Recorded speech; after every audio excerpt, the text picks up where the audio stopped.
Cockroach Janata Party is not a meme or joke. 5 দিনের মধ্যে 13 মিলিয়নেরও বেশি মানুষ জয়েন করেছে এই পার্টি। কিভাবে দেশের জেনজিদের দ্বারা তৈরি হলো এই পলিটিক্যাল পার্টি, আর কেনই বা দেওয়া হলো এমন অদ্ভুত নাম?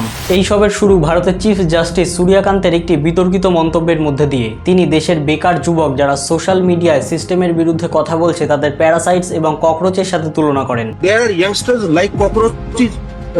They don't get any employment. They don't have any place in profession. Some of them become media. Some of them become social media. Some of them become RTI activists. Some of them become another activists. And they start attacking everyone. There are already parasites in society who attack you people, who attack the system.